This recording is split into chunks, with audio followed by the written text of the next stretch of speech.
Palestinians called for an international observer force that would stop the violence, but this action was blocked by Israel. Finally, a group of Palestinian and Israeli human rights activists together created the International Solidarity Movement, which has brought people from around the world of all ages and backgrounds to provide a nonviolent international presence to try to fill this need.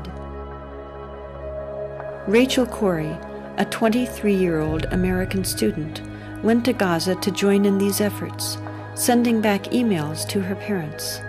I have been in Palestine for 2 weeks and 1 hour now, and I still have very few words to describe what I see.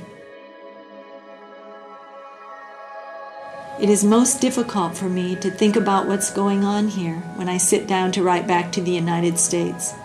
Something about the virtual portal into luxury. I don't know if many of the children here have ever existed without tank shell holes in their walls, and the towers of an occupying army surveying them constantly from the near horizons. I think, although I'm not entirely sure, that even the smallest of these children understand that life is not like this everywhere.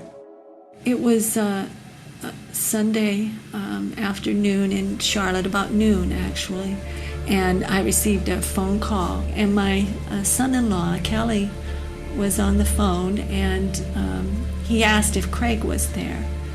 And something about the way he asked made me realize, I felt right away that something was wrong. And then I asked, why, Kelly? And he hesitated for a minute, and he said, we've had some very sad news. And then my daughter, Sarah, I could hear her in the background, and she got on the telephone and she said, Mom, it's Rachel. And I think the first words out of my mouth then were, is she dead?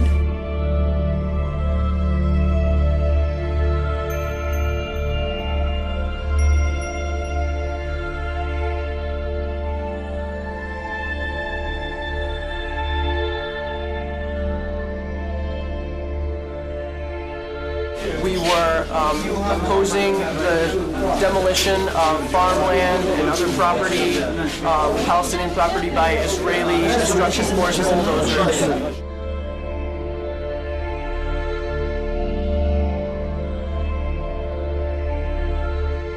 And the bulldozer drove up, and it kept going, and she tried to move back, but she couldn't move back, and she got caught underneath. She got caught underneath the bulldozer. Many other internationals began to surround the bulldozer and yell at it and tell it that there is somebody there, and it did not stop.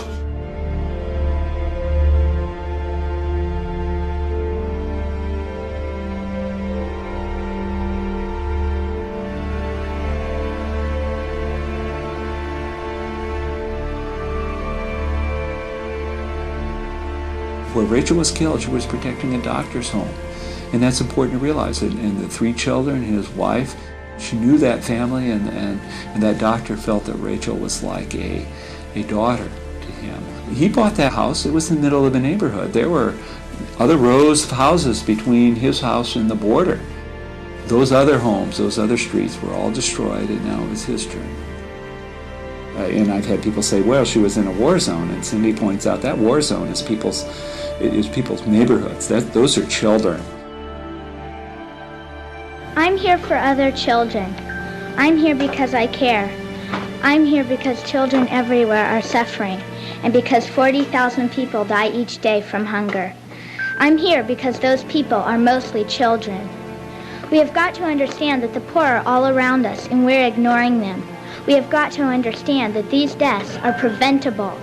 We have got to understand that people in third world countries think and care and smile and cry just like us. We have got to understand that they are us, we are them. My dream is to stop hunger by the year 2000. My dream is to give the poor a chance. My dream is to save the 40,000 people who die each day. My dream can and will come true if we all look into the future and see the light that shines there.